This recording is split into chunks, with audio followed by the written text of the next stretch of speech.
औसत यानी एवरेज, और इसका आज भाग नंबर 5।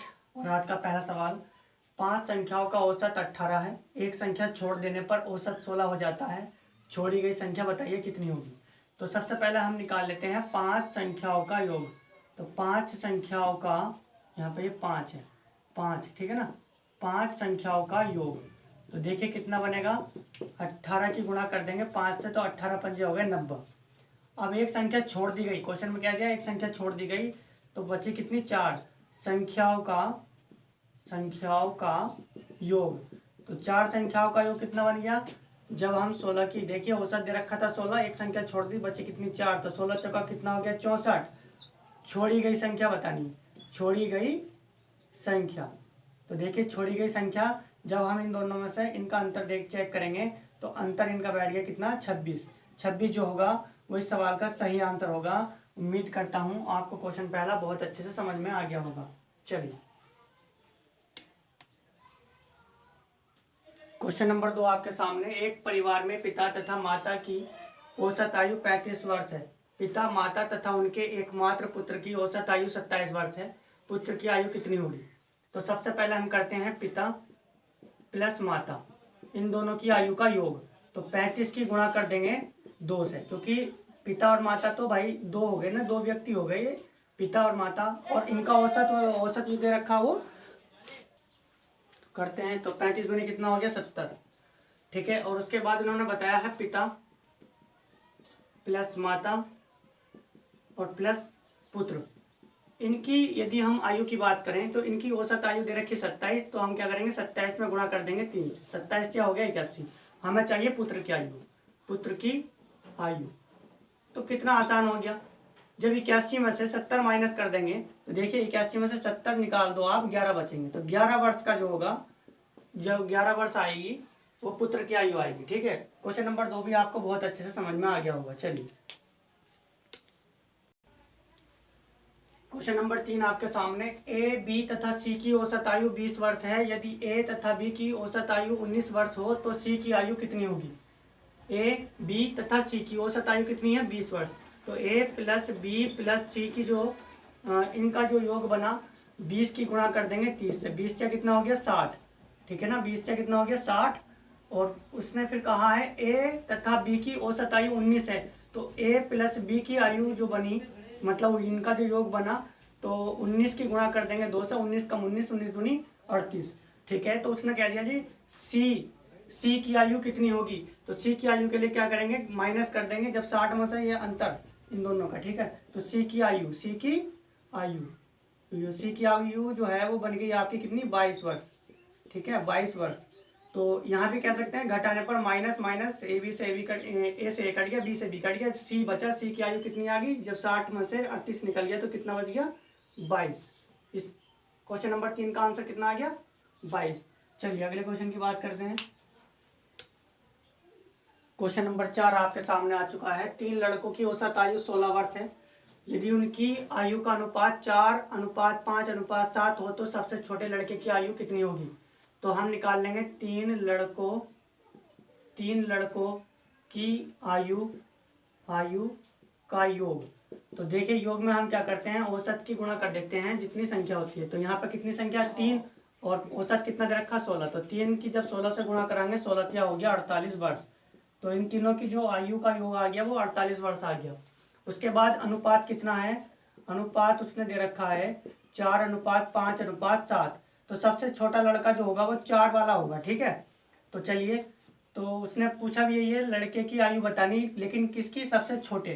तो सबसे छोटे लड़के की आयु, तो क्या करेंगे, सबसे छोटा 4, इसको ऊपर रख दो।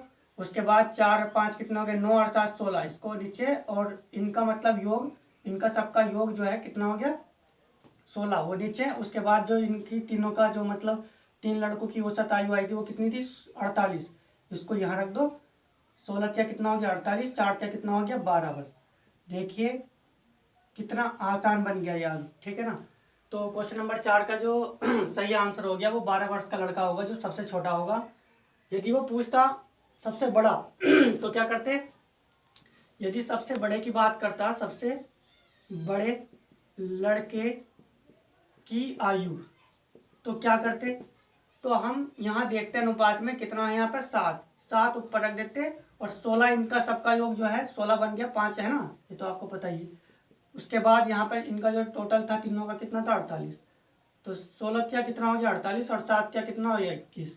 तो देखिए सबसे बड़े लड़के की जो आयु बन गई वो 21 वर्ष हो गई और सबसे छोटे लड़के की जो आयु बन गई वो 12 वर्ष हो गई। उम्मीद करता हूँ क्वेश्चन 4 आपको बहुत अच्छे से समझ में आ गया होगा। अगले क्वेश्चन की बात करते हैं। चलिए क्वेश्चन नंबर 5 आपके सामने। 5 व्यक्तियों में से एक 60 किलोग्राम भार वाले व्यक्ति के स्थान पर नया व्यक्ति आने से इनके औसत भार में 1 किलोग्राम की वृद्धि हो जाती है। नए व्यक्ति का भार कितना होगा? तो सबसे पहले हम देख लेते हैं इनके भार में वृद्धि कितनी होगी। तो लिखेंगे भार में वृद्धि, ठीक है ना। तो भार में वृद्धि कितनी होगी, देखिए 5 व्यक्ति थे और जब एक व्यक्ति निकलेगा तो उनके जो है भार में कितने किलोग्राम की वृद्धि हो रही है, 1 किलोग्राम की। तो 1 की गुणा कर देंगे 5 से, तो 5 ही करना 5 किलोग्राम जो था उनका भार वो बढ़ चुका है, ठीक है। तो नए व्यक्ति का जो भार है वो बताना है, तो लिखेंगे नए व्यक्ति का भार, नए व्यक्ति का भार।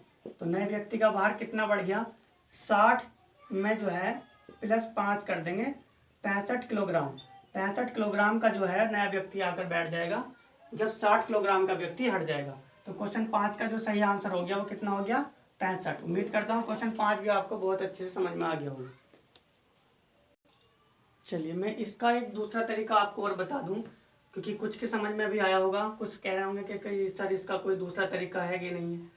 तो इसका दूसरा तरीका भी समझ लीजिए। देखिए 5 व्यक्ति हैं, 1 2 3 4 5, ये 5 व्यक्ति हैं 60-60 किलोग्राम के हैं। कितने के हैं, 60-60 किलोग्राम के हैं, इस तरह से। अब 60-60 किलोग्राम का प्रत्येक व्यक्ति है अपनी व्यवस्था को मेंटेन करे हुए बैठे हुए हैं, ठीक है ना। तो अब क्या हुआ, अब इनमें से कोई किसी एक व्यक्ति को इमरजेंसी लग गई और वो चला गया। सपोज करो यहाँ से 60 किलोग्राम का हट गया, ठीक है। तो ऐसा यदि होता है, यदि इनमें से एक व्यक्ति जाता है, उसने कह दिया क्वेश्चन में 60 किलोग्राम भार वाले व्यक्ति के स्थान पर नया व्यक्ति आ गया, तो इनमें से एक भाग गया, ठीक है। उसके बाद क्या हुआ, तो इनके औसत भार में 1-1 की वृद्धि हो गई। अब जब सब में 1-1 बढ़ जाएगा, एक इसका बढ़ गया, एक इसका बढ़ गया, एक इसका बढ़ गया, यहाँ भी सबका 1-1 बढ़ गया, तो कितना बढ़ गया, 5 बढ़ गया भाई। चलिए 5 किलोग्राम बढ़ गया ना। तो नए व्यक्ति का भार जो होगा वो बताना था कितना होगा। अब एक बात बताओ, 60 का ही तो हटा था, प्लस 5 किलोग्राम भार जो है वो बढ़ चुका है, तो जो नया आगा वो 65 का ही तो आगा। तो देखिए यही तो मैंने समझाया था, यहाँ ये जो आंसर आया था 65 यहाँ है, 65 यहाँ है। उम्मीद करता हूँ आपको क्वेश्चन का आंसर जो है बहुत अच्छे से क्लियर हो गया होगा। चलिए और क्वेश्चन नंबर 6 आज का आपके सामने। शादी के समय एक औरत तथा उसके पति की औसत आयु 23 वर्ष थी। 5 वर्ष बाद उनके पास 1 वर्ष का बच्चा है। सारे परिवार की औसत आयु बता दो कितनी है, ये क्वेश्चन में बोला गया है, ठीक है। आइए करते हैं इस क्वेश्चन को। तो सबसे पहले मैं बता दूं, जो पति है और प्लस औरत, ठीक है ना, पति और औरत, इन दोनों की आयु का जो योग बना वो कितना बन गया, तो 23 की गुणा कर देंगे हम 200। 23 दूनी कितना हो गया, 46 वर्ष। देखिए पति और औरत की आयु का योग बन गया 46 वर्ष। अब उसने कह दिया कि 5 वर्ष बाद उनके पास 1 वर्ष का बच्चा है, तो परिवार की जो आयु बनी, परिवार की आयु, तो देखिए परिवार की आयु यानी सारे जितने भी जने थे उनकी सबकी आयु कितनी बन गई, 5 वर्ष के बाद। तो मुझे एक बात बताओ, 46 वर्ष तो इन दोनों की हो गई, प्लस 5 वर्ष के बाद 5 वर्ष पति की और 5 वर्ष पत्नी की, ठीक है, और प्लस 1 वर्ष का बच्चा है, तो टोटल कितनी बढ़ गई, ये हो गई जी 57 वर्ष। टोटल आपकी कितनी बन गई, परिवार की आयु बन गई 57 वर्ष। अब इसका पूछ लिया है परिवार का औसत, तो औसत के लिए क्या करेंगे, औसत के लिए क्या करेंगे, 3 से भाग कर देंगे, ठीक है। तो मैंने आपको क्या समझाया था, हम 57 को क्या कर देंगे, 3 से भाग, ये 3 से भाग करेंगे तो आ जाएगा 19। तो 19 जो वर्ष आ गए निकल के वो पूरे परिवार की औसत के आ गए, ठीक है ना। उम्मीद करता हूँ क्वेश्चन 6 भी आपको बहुत अच्छे से क्लियर हो गया होगा। तो यदि वीडियो आपको अच्छी लगी है तो लाइक और इसको जो है शेयर कर दीजिए और चैनल हमारा सब्सक्राइब कर लीजिए। जल्दी मिलेंगे नए वीडियो में, तब तक के लिए टाटा बाय बाय।